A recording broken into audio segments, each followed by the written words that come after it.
Silakan duduk, Bapak Ibu sekalian. Pertama-tama, hari ini kita bersama-sama dalam satu sukacita merayakan hari ulang tahun kemerdekaan Republik Indonesia. Jadi karena ini hari spesial, maka kalau saya katakan merdeka, jemaat menyambut sapaan saya juga dengan kata merdeka. Tapi saya akan selang-seling. Saya juga akan katakan salam anugerah. Bapak Ibu akan menjawab dengan sola gratia. Oke, siap supaya tidak mengantuk. Mari orang sama-sama berbalas-balasan. Salam anugerah. Merdeka. Merdeka. Salam anugerah. Puji Tuhan. Bersyukur bangsa Indonesia hari ini genap berusia 80 tahun. Kita bersyukur bahwa bangsa kita diberkati oleh Tuhan, bangsa kita diproses oleh Tuhan untuk menjadi bangsa yang lebih baik. Dan meskipun di bangsa Indonesia ini masih ada banyak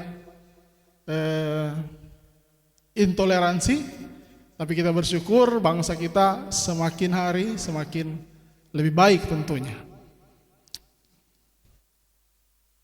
Saya mewakili Komisi Pemuda Wilayah juga mengucapkan terima kasih kepada teman-teman pemuda GAI Bitung dan juga Bapak Penatua Simon Pasau yang boleh mengantar teman-teman pemuda kita dalam ibadah pemuda wilayah yang diadakan kemarin. Terima kasih dan Tuhan Yesus memberkati. Dan juga kepada orang-orang tua yang mengizinkan anak-anak mereka untuk boleh bersekutu bersama-sama dengan kami, boleh ikut serta dalam ibadah yang diadakan kemarin di Manado. Tuhan Yesus memberkati. Hari ini kita akan membaca firman Tuhan yang terdapat dalam Injil Yohanes pasal yang ke-8. Karena ini terkait dengan kemerdekaan, merdeka.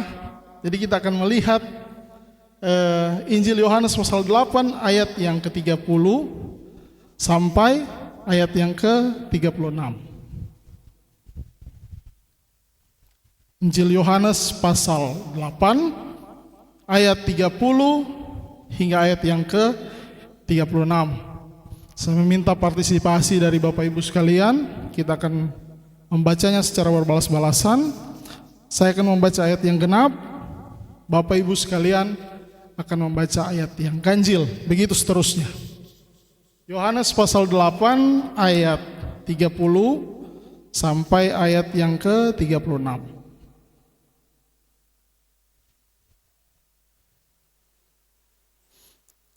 Kalau sudah dapat, kita baca bersama-sama. Lembaga Alkitab Indonesia memberikan judul Kebenaran yang Memerdekakan. Saya baca ayat 30.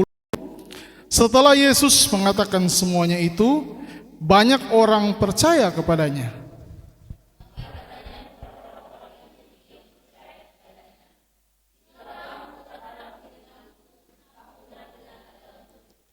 Dan kamu akan mengetahui kebenaran, dan kebenaran itu akan memerdekakan kamu.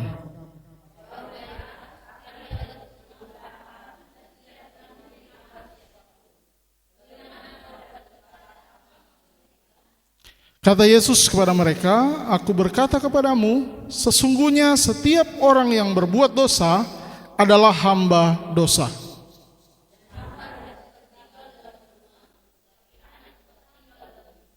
Jadi apabila anak itu memerdekakan kamu, kamu pun benar-benar merdeka."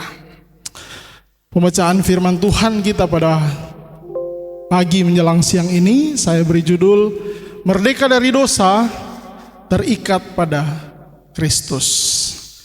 Yohanes pasal 7 sampai pasal 8 ini adalah bagian panjang yang berisi perdebatan Tuhan Yesus dengan orang Yahudi, khususnya pemimpin agama, yaitu orang Farisi.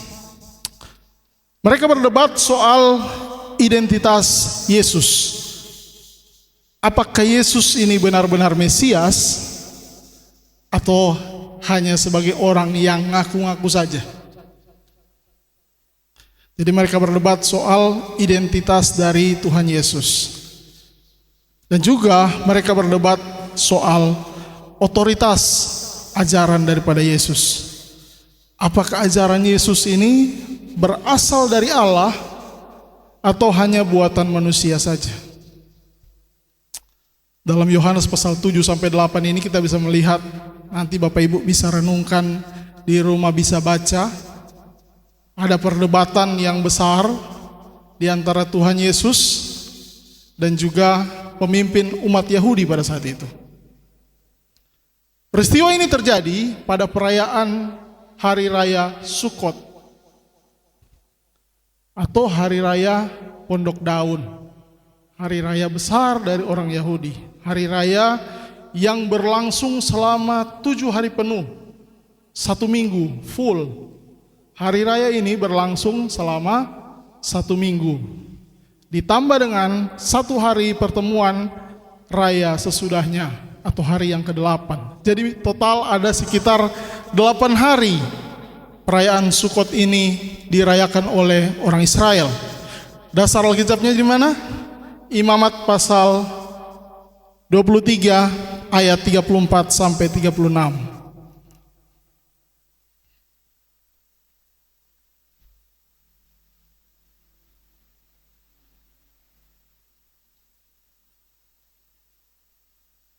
Imamat 23 ayat 34 sampai 36. Saya akan bacakan. Katakanlah kepada orang Israel begini, pada hari yang ke-15 bulan yang ke-7 itu ada hari raya Pondok Daun bagi Tuhan, 7 hari lamanya. Pada hari yang pertama haruslah ada pertemuan kudus. Janganlah kamu melakukan sesuatu pekerjaan berat. 7 hari lamanya kamu harus mempersembahkan korban api-apian kepada Tuhan. Dan pada hari yang ke-8 kamu harus mengadakan pertemuan kudus dan mempersembahkan korban api-apian kepada Tuhan. Itulah hari raya perkumpulan. Janganlah kamu melakukan sesuatu pekerjaan berat.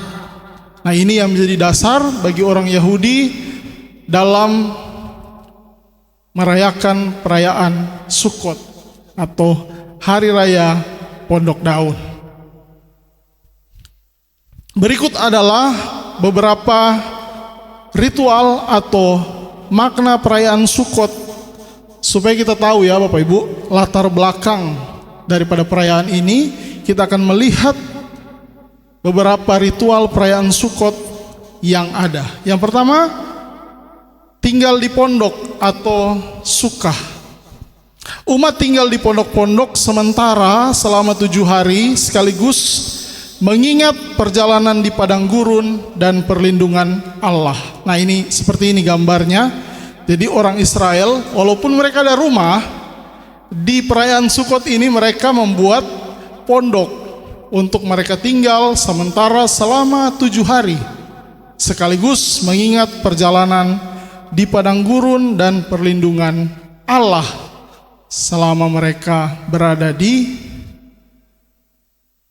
padang gurun selama 40 tahun. Yang kedua, ritual air. Imam membawa air dari kolam Siloam dan menuangkannya di mezbah sambil berdoa, minta hujan dan memohon pemulihan Israel. Ini sekaligus menjadi syukur untuk hujan dan panen, pengharapan akan curahan Roh Allah di masa Mesias. Jadi ini ritual yang kedua, ritual air. Yang ketiga, ritual penerangan bait Allah atau illumination of the temple. 4 pelita raksasa dinyalakan menerangi Yerusalem selama perayaan, mengingat Allah sebagai terang bagi umatnya, yaitu umat Israel. Jadi ada 3 ritual yang dilakukan oleh orang Israel ketika mereka merayakan hari raya Sukot. Nah, menariknya Tuhan Yesus mengalihkan pusat perayaan dari simbol-simbol Sukot kepada dirinya sendiri, sekaligus menyatakan bahwa yang ngoni baking ini dia sebenarnya mengarah ke kita. Yang ngoni baking di hari raya Sukot ini sebenarnya semuanya adalah bayangan. Wujudnya adalah Kristus itu sendiri. Yang pertama, terkait dengan tinggal di pondok, Injil Yohanes sudah menjelaskan dalam dalam Yohanes pasal 1 ayat yang ke-14. Kita baca bersama-sama.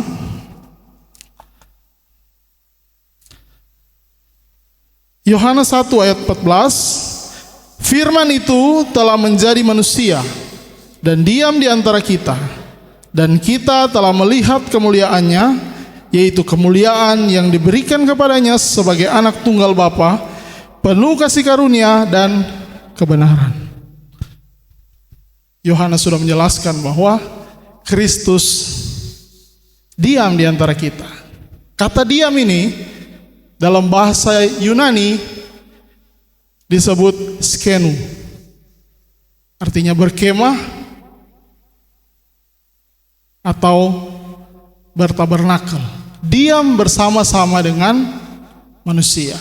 Sama seperti Allah yang diam dalam tabernakel bersama-sama dengan ke-12 suku Israel, Kristus datang dan diam bersama-sama dengan manusia. Kristus juga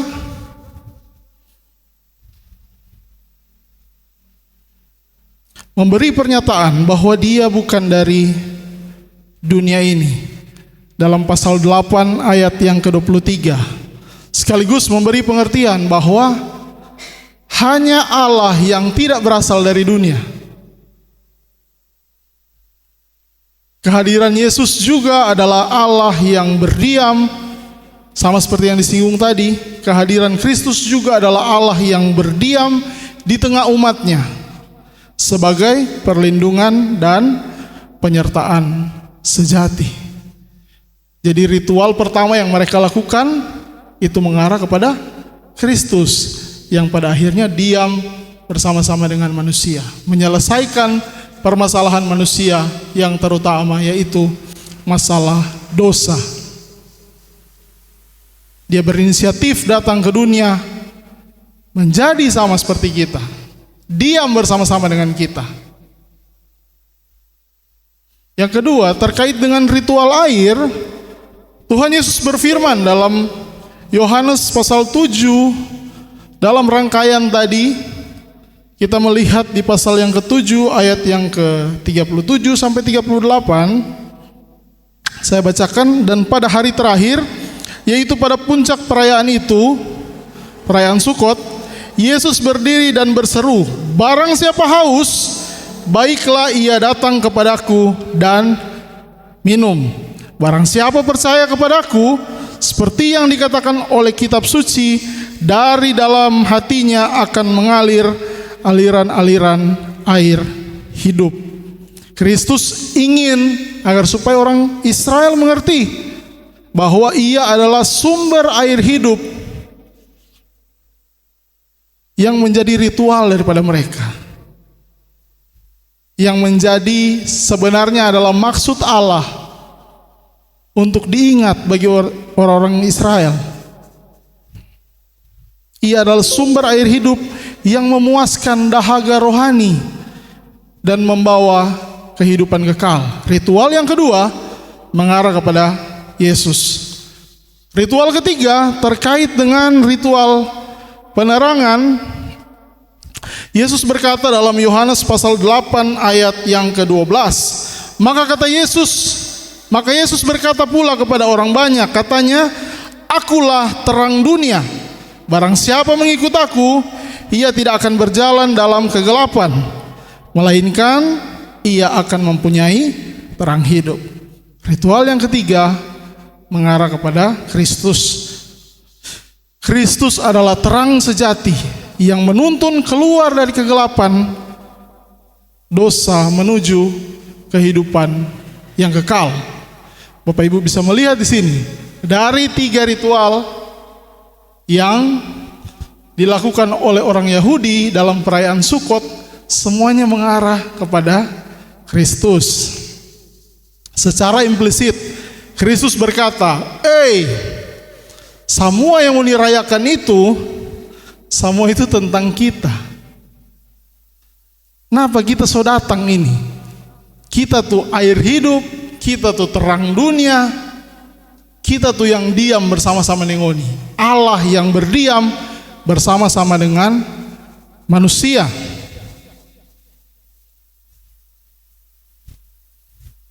Kristus mengklaim peran yang memang hanya milik Allah. Hasilnya apa? Ketika Yesus memilih momen-momen puncak dari perayaan Sukot ini untuk mengumumkan identitasnya, ini memicu perdebatan yang kita baca tadi, ayat 30 sampai 36. Apa hasilnya?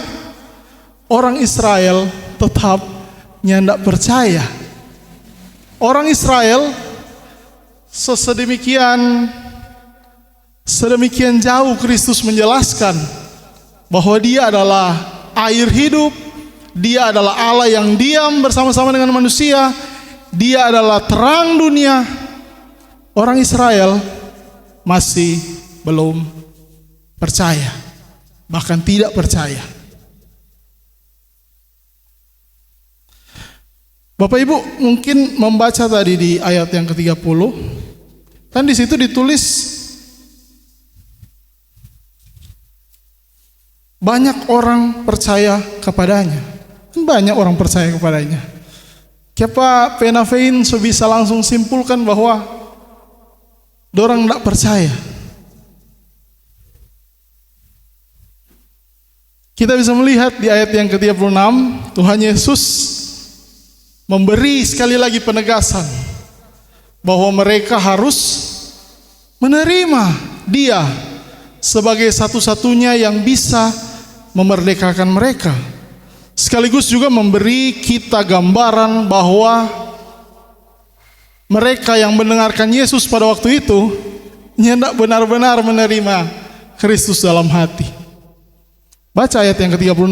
Jadi apabila anak itu memerdekakan kamu, kamu pun benar-benar merdeka.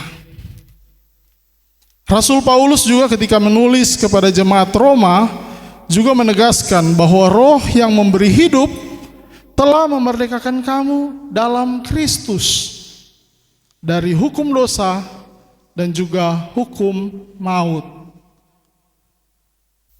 Dalam Roma pasal 8 ayat 2. Kalau tadi gembala Roma pasal 8 ayat 1, nah ini lanjutannya.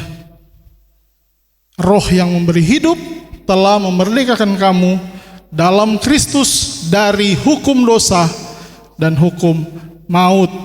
Ini yang Tuhan Yesus, sekali lagi Tuhan Yesus ingin agar supaya orang Israel bisa mengerti dengan benar bahwa Kristuslah yang menjadi pusat daripada perayaan mereka.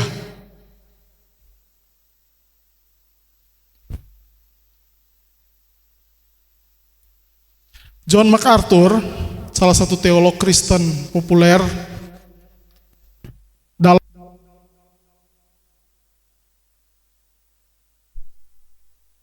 dalam komentari Perjanjian Barunya menulis komentar dari ayat ini. Dia menulis komentar di mana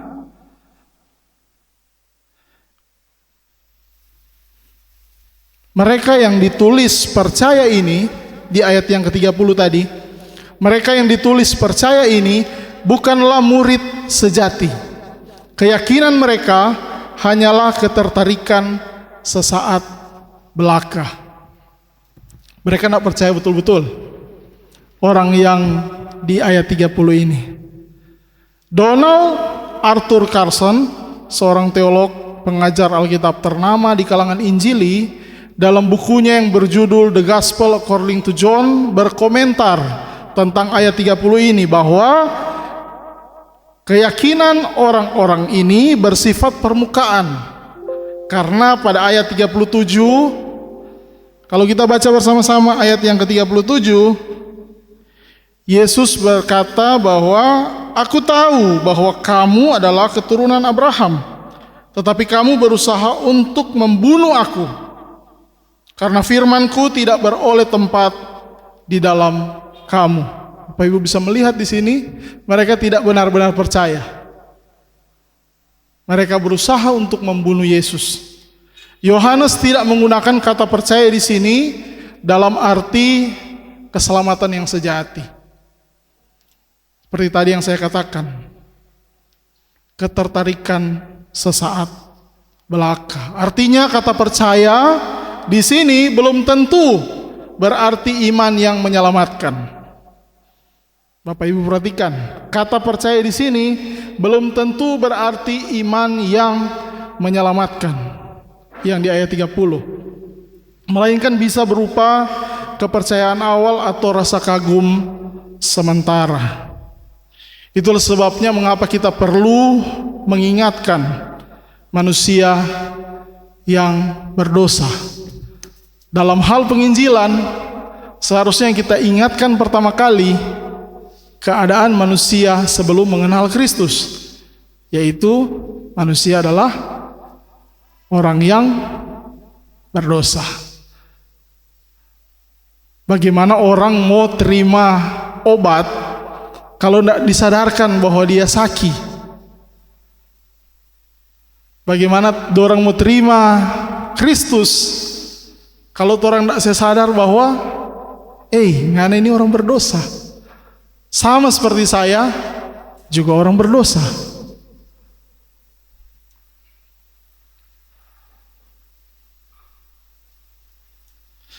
Kita juga perlu untuk menanamkan pengetahuan tentang Injil. Kristus yang menyelamatkan, anugerah yang diberikan secara cuma-cuma. Kristus yang mengetuk pintu hati kita untuk masuk dan bertahta. Kita perlu menanamkan itu dalam kehidupan kita secara pribadi maupun kepada keluarga kita, orang-orang tersayang kita. Selalu ingatkan tentang Injil, selalu ingatkan tentang keselamatan, selalu ingatkan apabila tidak menerima keselamatan, keterpisahannya kekal. Bapak Ibu sekalian, Allah tidak mentolerir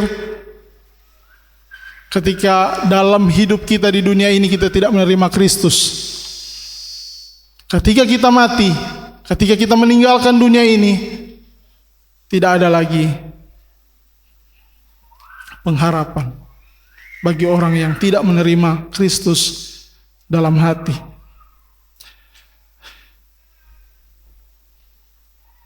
Saya seringkali menemani gembala melakukan pos PA di keluarga Legesang Makawimbang, dan beberapa kali kami saling bercerita dan saya mendapat berkat dari kesaksian keluarga. Pernah orang bercerita sama-sama Ibu Rini bercerita tentang Ibu Rini pe anak, dan bagaimana kerinduan daripada Ibu Rini agar supaya Ibu Rini pe anak ini boleh datang bersekutu, boleh datang di gereja. Dan baru-baru ada satu insiden yang berbahaya sebenarnya, karena waktu pulang dari kerja, anak dari Ibu Rini lewat di lorong, kemudian ada orang dusu dengan barang tajam. Nah, sampai di rumah Kita kurang tahu DP kelanjutan, tapi yang pasti tidak jadi kejadian itu. Tapi ada niat daripada seseorang untuk mau mencelakakan anak dari Ibu Rini. Di akhir pembicaraan Ibu Rini bilang begini, mungkin bisa jadi insiden itu bisa menjadi pelajaran dan pada akhirnya Ibu Rini anak boleh datang bersekutu. Luar biasa. Kerinduan daripada seorang orang tua yang menginginkan DP anak untuk bisa mengenal kebenaran itu. Bisa tahu tentang anugerah Tuhan. Bisa tahu tentang karya Kristus yang mati bagi dia. Seharusnya itu menjadi perhatian bagi kita dan bisa kita praktekkan dalam kehidupan kita berkeluarga. Bagaimana kerinduan agar supaya orang yang dikasihi bisa mengenal kebenaran, bisa mengenal Kristus yang menyelamatkan. Jangan berpikir bahwa ketika kita sudah berada di gereja Alkitab Anugerah, anak-anak kita sudah pasti memiliki pengharapan. Belum tentu. Kita harus selalu mengingatkan setiap hari tentang anugerah keselamatan itu.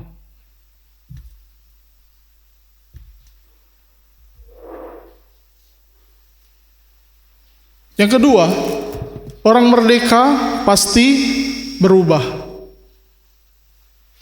Karena orang Yahudi menganggap bahwa mereka adalah bangsa yang memiliki interaksi langsung dengan Allah sepanjang sejarah, maka secara rohani mereka merasa tidak ada yang mengikat mereka selain Allah itu sendiri, sehingga tidak merasa hamba siapapun secara rohani. Kita baca di ayat yang ke-33.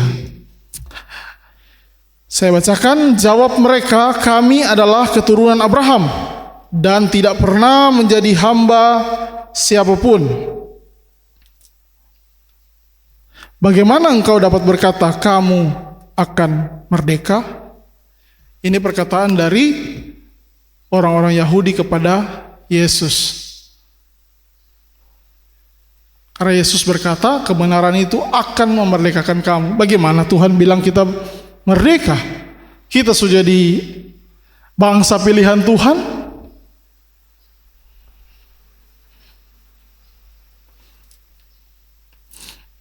Akibat daripada pemikiran ini,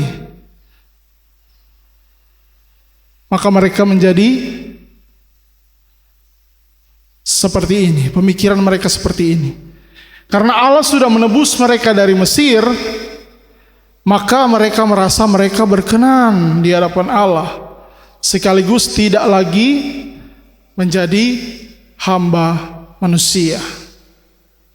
Yang kedua, kemerdekaan dipahami secara identitas nasional, bukan kondisi hati di hadapan Allah. Dan yang ketiga, ada harapan jika benar Yesus adalah Mesias yang dijanjikan, maka mereka akan dibebaskan dari cengkeraman Romawi yang menjajah mereka pada waktu itu. Akibatnya mereka mengabaikan perbudakan dosa karena fokus pada keistimewaan etnis. Mereka merasa bahwa etnis mereka adalah yang paling tinggi dibandingkan yang lain. Mereka tidak mengerti bahwa perbudakan dosa terjadi kepada semua orang, pada semua manusia, tidak terkecuali. Dan Kristus datang untuk menyelesaikan itu. Kristus datang untuk menyelesaikan persoalan dosa yang terjadi kepada semua orang, termasuk kepada orang-orang Israel. Mereka tidak mengerti bahwa kemerdekaan Yahudi di Perjanjian Lama adalah bayangan. Sekali lagi, bayangan dari kemerdekaan sejati dalam Kristus. Kolose pasal 2 ayat yang ke-17.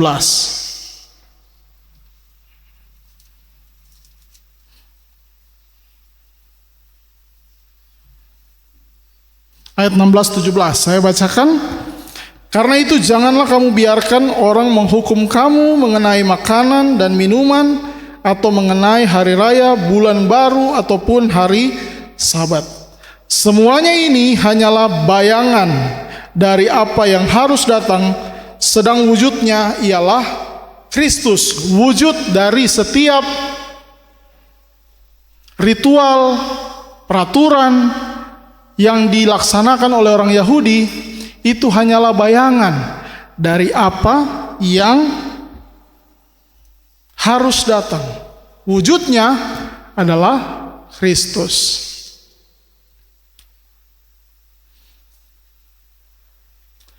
Yang kedua, Kristus tak hanya membebaskan mereka dari penindasan fisik seperti yang orang Israel harapkan dari seorang Mesias. Orang Israel mengharapkan Mesias sebagai seorang pembebas. Menurut pemikiran mereka, Mesias haruslah orang yang bisa membebaskan mereka dari penjajahan bangsa Romawi.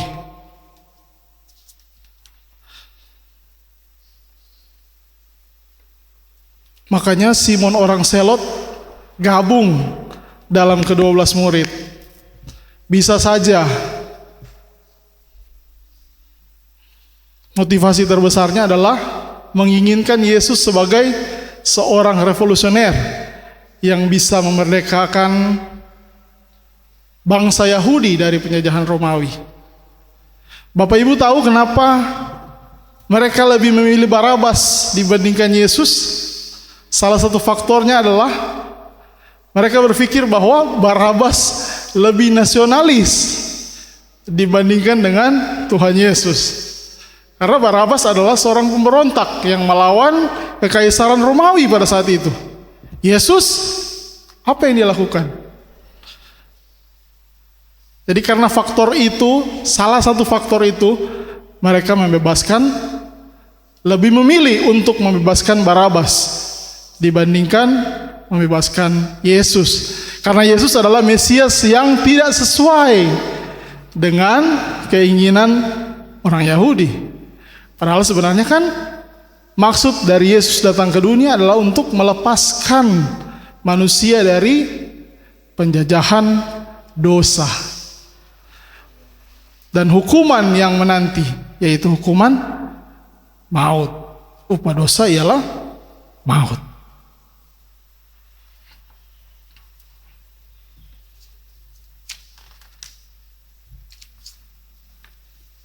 Kesalahan orang Yahudi di Yohanes 8 adalah menyamakan status istimewa lahiriah dengan kondisi rohani yang benar di hadapan Allah. Kristus pun memberi pengertian bahwa kemerdekaan sejati tidak hanya membebaskan dari dosa, tetapi juga memampukan kita untuk hidup dalam kebenaran. Kembali lagi kita baca di ayat 31 dan 32. Kebenaran itu akan memerdekakan kamu. Artinya apa? Perubahan hidup adalah tanda kemerdekaan sejati dari Kristus. Sama seperti yang sudah disinggung tadi oleh gembala dalam KAM, orang yang sudah menerima Tuhan Yesus sebagai Tuhan dan Juru Selamat, kehidupannya dibuktikan dengan perubahan terus-menerus yang terjadi. 2 Korintus pasal 5 ayat 17, ada yang hafal di sini? DP kata-kata terakhir Jo. Yang lama sudah berlalu, sesungguhnya yang baru sudah datang. Titus 2 ayat 11 sampai 12 di situ berisi tentang kasih karunia Allah yang mendidik kita untuk meninggalkan kefasikan dan hidup bijaksana.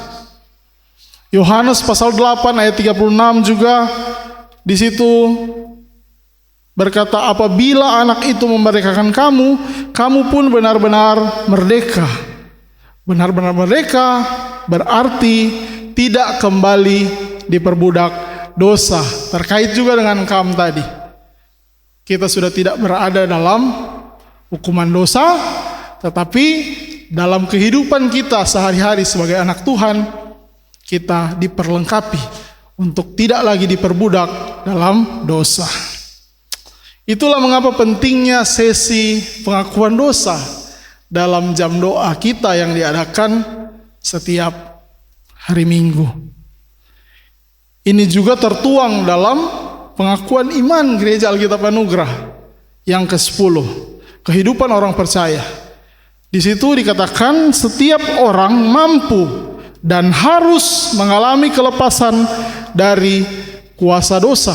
Bukan hanya mampu, tapi orang harus mengalami kelepasan dari kuasa dosa.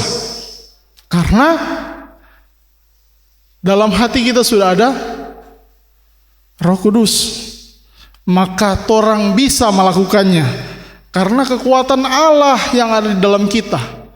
Roh Kudus adalah Allah yang ada dalam hati kita. Kita bisa dengan tegas menangani kuasa dosa. Jika kita berbuat dosa, kita akui semuanya di hadapan Tuhan. Terkait juga dengan Kam tadi.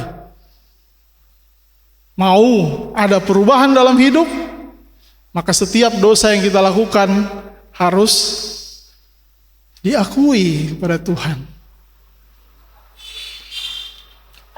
Dan saya pikir hanya dua hal yang membuat kita tidak bisa melepaskan dosa yang kita lakukan. Entahkah kita belum menerima Kristus, atau kita sudah menerima Kristus, tapi kita nyaman melakukan dosa itu, atau kita mencintai dosa itu. Nah, dua hal. Jika umat Allah tidak mau mempraktekkan firman Kristus dengan serius, maka apa kredibilitas kita di mata dunia? Bagaimana kalau orang berkata ia sudah merdeka tapi tidak ada perubahan? Fein so merdeka ini, tapi yang ada perubahan, tetap begitu terus Jo. Misalnya ada yang Bapak Ibu lihat kita di kehidupan yang sebelumnya, sampai sekarang Fein tetap baking itu. Bagaimana kalau Fein berkata, so merdeka, mana ada perubahan? Tetap begitu Jo. Pertama, kemungkinan besar kemerdekaan yang diakui hanya secara teori. Kembali lagi tadi, mereka percaya tapi cuma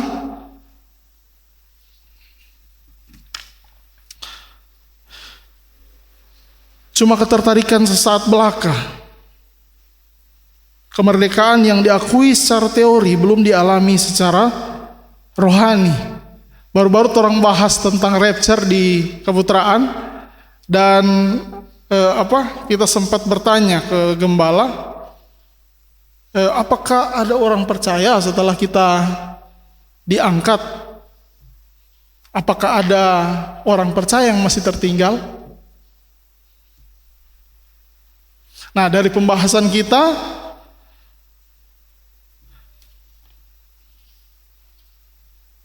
tentang rapture ini, kita yang sudah diangkat bersama-sama dengan Kristus, orang-orang yang dikasihi, orang-orang yang dekat dengan kita, bahkan rekan-rekan satu jemaat, mungkin ada yang belum benar-benar percaya, belum benar-benar menerima Tuhan Yesus. Jadi ketika rapture datang, ketika kita sudah terangkat bersama-sama dengan Kristus, baru mereka sadar bahwa oh, ini yang dikotbahkan gembala waktu itu, ini yang dikotbahkan pendeta Tony waktu itu, dan ternyata dia tidak percaya. Dan karena dia sudah belajar tentang itu, dan pada akhirnya pembuktiannya terjadi, dan akhirnya dia percaya pada Kristus. Bisa saja.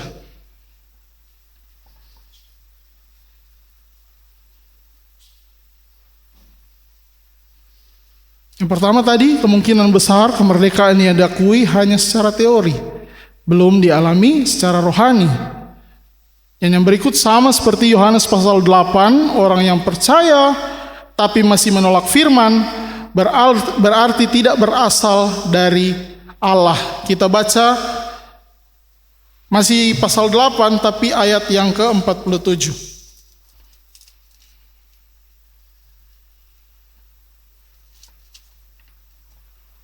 Saya bacakan, barang siapa berasal dari Allah, ia mendengarkan firman Allah. Itulah sebabnya kamu tidak mendengarkannya, karena kamu tidak berasal dari Allah. Orang yang percaya tapi masih menolak Kristus tidak berasal dari Allah. Sekali lagi, kita harus tetap terus mengecek apakah saya sudah benar-benar merdeka dalam Kristus. Petrus mengingatkan jemaat dalam 2 Petrus 1 ayat 12 dan juga 13 tentang pentingnya berita tentang keselamatan itu diterima dalam hati kita. Paulus pergi ke Roma bukan untuk membuat seminar, tapi dia memberitakan Injil kepada jemaat di Roma. Yohanes dalam surat 1 Yohanes pasal 5 ayat 13 mengingatkan jemaat agar supaya jemaat bisa benar-benar mengetahui bahwa kita yang berada dalam Kristus, kita memiliki jaminan yang pasti. Tahu bahwa kita memiliki hidup yang kekal. Yang ketiga, orang merdeka pasti siap diatur. Kristus kemudian berkata di ayat 34 sampai 36. Kata Yesus kepada mereka, aku berkata kepadamu, sesungguhnya setiap orang yang berbuat dosa adalah hamba dosa. Dan hamba tidak tetap tinggal dalam rumah, tetapi anak tetap tinggal dalam rumah. Jadi apabila anak itu memerdekakan kamu, kamu pun benar-benar merdeka. Sudah sangat jelas di sini Tuhan Yesus berkata. Sama seperti orang yang yakin ke surga, tapi ditanya alasannya karena dia melakukan perbuatan baik. Nah, saya kasih satu analogi. Jadi misalnya dalam satu rumah, misalnya atau di gereja saja, kita dengan gembala di gereja, kemudian ada orang datang, bolehkah kita masuk dalam rumah? Orang itu bertanya. Kemudian kita tanya, apa alasan yang membuat ngana bisa masuk dalam rumah? Kemudian dia berkata, oh kita kok so melakukan perbuatan baik, kita kok so membantu orang di lorong di bawah. Apakah saya dan gembala akan mengizinkan dia masuk ke dalam rumah gereja ini hanya karena dia melakukan perbuatan baik? Tentu saja tidak. Saya dan gembala harus benar-benar mengenal dia untuk dia bisa masuk ke dalam rumah ini.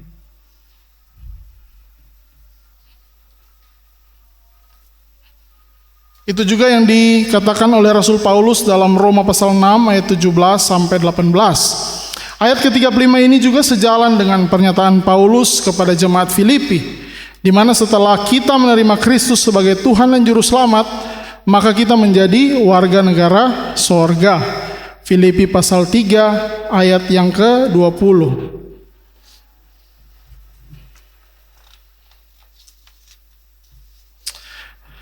Rasul Petrus terkait hal ini dalam suratnya memperingati jemaat dalam 1 Petrus 2 ayat 16.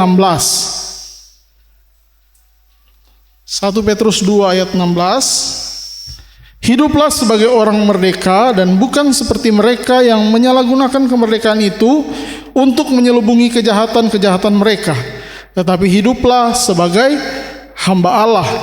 Bapak Ibu perhatikan di sini ada dua kata yang kurang harmonis. Ada kata merdeka dan ada kata hamba. Bagaimana orang merdeka kalau orang jadi hamba? Bagaimana orang dikatakan orang-orang merdeka tapi orang menjadi hamba? Nah, kata kemerdekaan dalam ayat ini dalam Alkitab King James Version berarti liberty.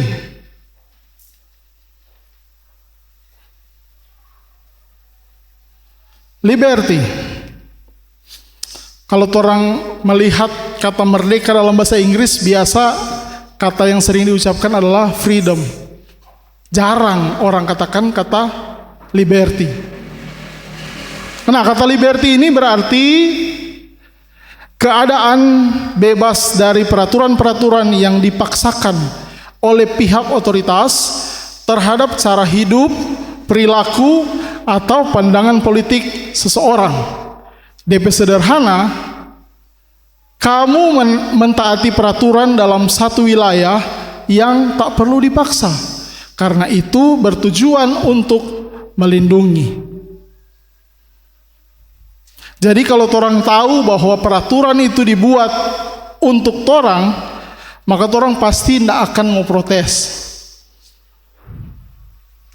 Misalnya, pakai helm, ada DP peraturan. Orang tidak perlu dipaksa untuk pakai helm, tapi peraturan itu dibuat untuk melindungi orang.